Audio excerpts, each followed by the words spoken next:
There were days when I took pleasure in my misery. Now there's nothing I long for more than to blend in with society, to escape my lie. When that man looked at me, when our eyes locked as I stood on my regular spot looking out to the sea, something stirred in me. No longer can I delight in my torture. Melancholy, sweet, beautiful melancholy, is no longer enough. There's a madness in me, an envy, a bitterness that I wish to God I could turn into sanity, sweetness, and compassion. When I saw Charles, his kindness emanating from his very eyes, I wanted to be pure again, innocent. But I realise full well that I can't be his. My world is too unstable, my name is too wretched, my very being is too sinful to be with a truly wonderful man.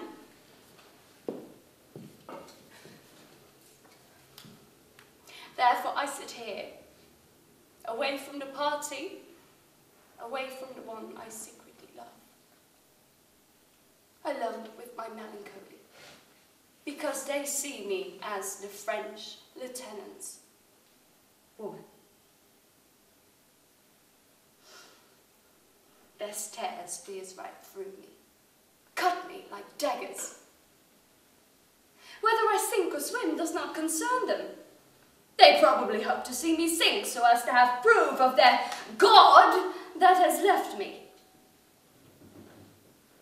I could go to London and leave Lyme, but if I go to London I shall become what some already call me here in Lyme. I am meek. I have sinned. Allow me, before you judge me, to tell you my story.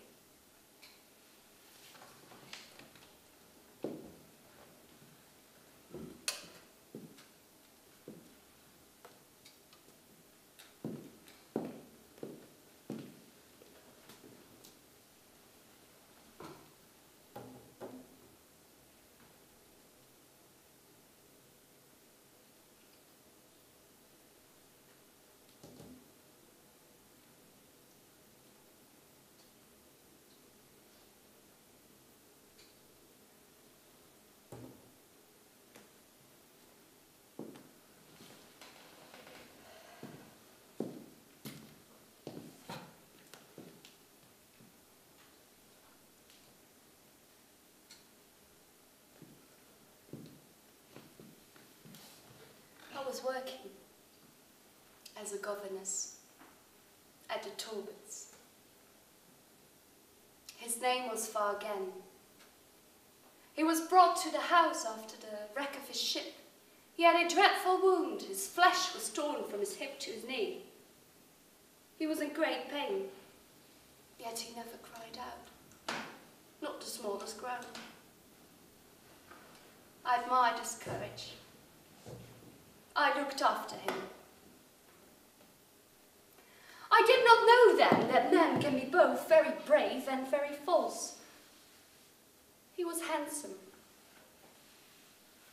No man had ever paid me the kind of attentions he did as he was recovering. He told me I was beautiful and that he could not see why I wasn't married. Such things. He would mock me, lightly. I took pleasure in it. When I would not let him kiss my hand, he called me cruel. A day came when I thought myself cruel as well.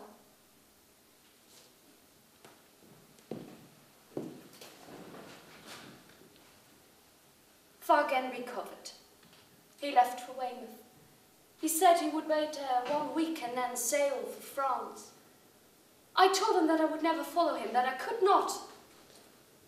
But after he had gone, my loneliness was so deep, I felt I would drown in it. I followed him. I went to the inn where he had taken a room. It was not a respectable place, I could see that at once. They looked at me, smiled. I insisted he be sent for. He seemed overjoyed to see me. He was all that a lover should be. I had not eaten that day. He took me to a private sitting room, ordered food.